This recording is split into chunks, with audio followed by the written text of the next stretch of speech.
YouTube family, welcome to my channel. आप सभी का हमारे YouTube channel Reema stories of world में स्वागत है। उम्मीद करते हैं आप सभी बढ़िया होंगे।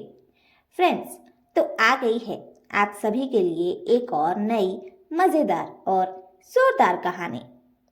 तो कहानी शुरू करने से पहले अगर आपने हमारे चैनल को सब्सक्राइब नहीं किया है तो अभी कर ले और बेल आइकन दबाना बिल्कुल भी ना भूलें, ताकि हमारे हर न्यू वीडियो की नोटिफिकेशन आपके पास सबसे पहले पहुंचे।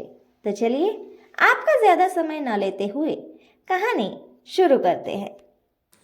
रेखा की शादी एक गरीब घर में हो जाती है। रेखा मायके में भी गरीब ही थी, पर इतनी ज़्यादा नहीं। उसका ससुराल बहुत ज़्यादा गरीब होता है, जहाँ पर उसके ससुर और पति सिर्फ खेती करते थे और उसी से जो 2 पैसे घर में आते थे पूरे परिवार का पेट पलता था। रेखा के परिवार में सिर्फ उसकी सास, ससुर और उसका पति था, और वो थी। उसकी कोई दूसरी ननद या देवर नहीं थे। बस यही एक अच्छी बात थी कि ज़्यादा लोग नहीं थे तो खर्चा भी कम लगता था। किसी तरह से सबका पेट पल जाता था। रेखा की सास सुरेखा भी कभी कभी खेत में जाया करती थी और देखती थी कि सब कुछ ठीक तो है। रेखा और सुरेखा सास बहू है। दोनों की नाम में जितनी समानता है उतनी ही बुद्धि में भी है और गुण में भी। जैसे तैसे इनका परिवार चल ही रहा था, पर रेखा सोचती है एक दिन कि ऐसे कब तक चलेगा, कब तक हम रोज़ कमाएंगे, रोज़ खाएंगे, ना कहीं जाना ना आना, किसी के घर नहीं जाना, किसी पार्टी फंक्शन में नहीं जाना। आखिर ऐसा कब तक चलेगा? ना कहीं घूम सकते हैं ना फिर सकते हैं। 2 पैसे है ही नहीं कि कभी नए कपड़े भी खरीद ले किसी त्योहार पर। ऐसे कैसे चलेगा? कुछ करना पड़ेगा जिससे घर में ज़्यादा पैसे आए। सोचते सोचते रेखा एक दिन सड़क पर जा रही थी सब्जी खरीदने के लिए। तभी उसे वहाँ पर एक गोलगप्पे वाला दिखाई दिया, यानी कि पानी पूरी वाला दिखाई दिया, जिसके पास इतनी भीड़ लगी थी कि खड़े होने की भी जगह नहीं थी। और तो और उसने जब आसपास के लोगों से पूछा कि ये पानी पूरी वाले के पास इतनी भीड़ क्यों है, तब लोगों ने बताया कि ये जो एरिया है ये मार्केट एरिया है और यहाँ पर पानी पूरी, भेल, चाइनीज़ ये सब बहुत चलता है। हाँ, गांव में नहीं चलेगा पर यहाँ बहुत चलेगा, क्योंकि यहाँ पर बहुत सारे काम करने वाले लोग आते हैं। दूर दूर से लोग सफ़र करके आते हैं तो थके हारे कुछ ना कुछ खाने के लिए रुक जाते हैं। तो ये सारी चीज़ों में बहुत बिक्री है। ये पानी पूरी वाला तो पानी पूरी बेचकर ही अपना नया घर भी बना रहा है। अब रेखा के मन में एक आइडिया आया कि क्यों ना वो भी पानी पूरी का धंधा स्टार्ट करे। रेखा घर जाती है और अपनी सासू माँ को अपना आइडिया बताती है। सासू माँ, क्यों ना हम लोग भी पानी पूरी का धंधा स्टार्ट करें। उसकी सास को तो आइडिया अच्छा लगता है, लेकिन रेखा के ससुर और पति दोनों इस बात का विरोध करते हैं। अब यही बचा है कि घर की औरतें जाकर सड़क पर पानी पूरी बेचेंगी। तब रेखा उन लोगों को समझाती है, पापा जी, आपको क्या लगता है कि पानी पूरी बेचना कोई खराब काम है? अरे अगर खराब होता तो इतने सारे लोग खाते क्यों? जब लोग खाने में शौकीन हैं तो हमें बनाने में क्या दिक्कत? किसी भी तरह से पानी पूरी बनाना सीख लेते हैं, और अगर चल पड़ा तो क्या पता हमारी किस्मत चमक जाए। रेखा के ससुर को ये बात अच्छी नहीं लगी और वो गुस्से में बोल देता है कि जो करना है वो करो तुम लोग। रेखा के पास बड़ा वाला मोबाइल नहीं था, लेकिन हाँ, उसके पड़ोस में एक औरत थी जिसके पास बड़ा वाला मोबाइल था। वो उसके घर जाती है और उससे उसका फ़ोन मांगती है। बहन, मुझे 5 मिनट के लिए अपना फ़ोन दोगी? मुझे कुछ देखना है, मैं देख के तुम्हें लौटा दूंगी।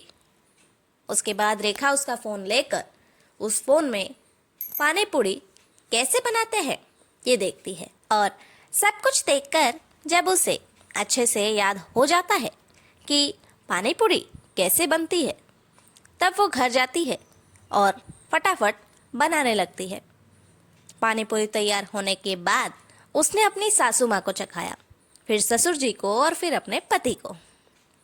सभी को बहुत पसंद आया। रेखा ने कहा कि जब आप लोगों को पसंद आ रहा है तो ये चीज़ अगर लोगों को पसंद आ गई और हमारा पानी पूरी का ठेला अगर चल पड़ा तो कितना अच्छा हो जाएगा। सोचिए, हो सकता है कि हमारी किस्मत चमक जाए। इसके बाद ससुर भी मान जाते हैं, लेकिन अब समस्या थी पैसों की। सास बहू के पास इतने पैसे नहीं थे कि वो दोनों पानी पूरी का ठेला खरीद सके और पानी पूरी की सारी सामग्री लाकर बना सके। और एक डर ये भी था कि पहले दिन कहीं नहीं बिका तो सारी मेहनत बर्बाद हो जाएगी। मेहनत बर्बाद ना होने का आइडिया रेखा ने दिया कि हम मसाला तभी तैयार करेंगे जब हमारे पास ग्राहक आएगा और गरम गरम पानी पूरी सर्व करेंगे। चलो ठीक है, पर अब पैसे कहाँ से आएंगे? इसके लिए अब सोच में पड़ गए सब। कभी रेखा की सास सुरेखा ने कहा, मेरी कान की बुटिया है, बहुत पुरानी है, सोने की। आज के समय में उसकी कीमत बहुत होगी। उसे गिरवी रख देते हैं और पैसे लेकर बिजनेस चालू कर देते हैं, बाद में उसे छुड़ा लेंगे। किसी को ये आइडिया अच्छा नहीं लगा, पर उनके पास मजबूरी थी। रेखा का पति जाकर भाड़े से एक ठेला लेकर आता है। रेखा के ससुर जाकर पानी पूरी की सारी सामग्री लेकर आते हैं और रेखा जाकर सारी तैयारियां करती है। उसके बाद दोनों सास बहू निकल पड़ती है अपना ठेला लेकर। घर घर घूमकर रास्ते में चिल्ला चिल्ला कर पानी पूरी बेचती है। पहले दिन ही उनकी बिक्री बहुत अच्छी होती है, सब बहुत वाहवाही करते हैं और बहुत अच्छे पैसे भी मिल जाते हैं। जितने पैसों में ये घर 10 दिन तक खाना खा सकता है, उतने पैसे इन्हें एक दिन में मिल गए। तो अब अगले दिन से पैसों की चिंता तो नहीं थी और ज़्यादा पैसे खर्च किए और ज़्यादा पानी पूरी लाए और जा जाकर घर घर बेचने लगे।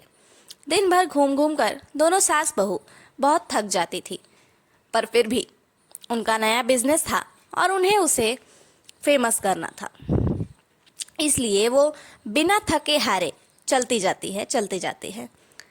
ऐसे ही रेखा की तबीयत खराब हो जाती है और गलती से पानी पूरी में उसका हाथ फिसल जाता है और नमक कुछ ज़्यादा ही हो जाता है। और इस बात पर रेखा का ध्यान नहीं था। जो भी ग्राहक आता था, पानी पूरी की 1-2 पूड़ियाँ चखने के बाद पानी पूरी खाने से मना कर देता था। कुछ तो सुना भी देते थे कि इतनी गंदी पानी पूरी तो हमने आज तक नहीं खाई। उस दिन बहुत बड़ा नुकसान हुआ। दोनों सास बहू के ठेले से सारी की सारी पानी पूड़ियाँ गायब नहीं हुई, बल्कि बची ही रह गई। हाँ, रेखा की तबीयत ठीक नहीं थी। उसके बाद सुरेखा ने पानी पूरी चखा, तब जाके पता चला कि ये मुश्किल है। अब वो लोग सोचने लगे कि हमसे ना हो पाएगा, हमें ये बंद कर देना चाहिए। पर फिर भी रेखा ने हार नहीं मानी। उसने अपनी सासू माँ को समझाया, माँ जी, एक आध दिन तो ऐसे होता ही है, आज हुआ है, कल से नहीं होगा और एक्स्ट्रा ध्यान रखेंगे, पर हमें अपना काम बंद नहीं करना चाहिए। इतने दिनों से तो मुनाफा ही हो रहा था ना, आज अगर नुकसान हो गया तो कोई बात नहीं, कल फिर मुनाफा हो जाएगा। उसकी बात सुनकर सुरेखा को भी हिम्मत आती है और दोनों सास बहू अगले दिन फिर से पानी पूरी बना के चख के और निकल जाती है बेचने। पर इस बार उनकी पानी पूरी पर ज़्यादा ग्राहक नहीं आते थे, क्योंकि एक दिन पहले ही इतनी खराब पानी पूरी जो सबने खा ली थी।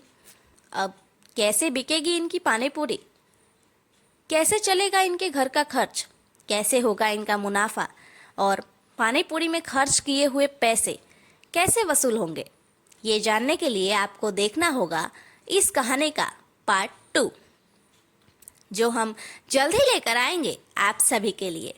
तो फ्रेंड्स, ये थी हमारी आज की कहानी। आप सभी को कहानी कैसी लगी ये कमेंट बॉक्स में ज़रूर बताइए, और कहानी अच्छी लगी हो तो ज़्यादा से ज़्यादा शेयर ज़रूर करें।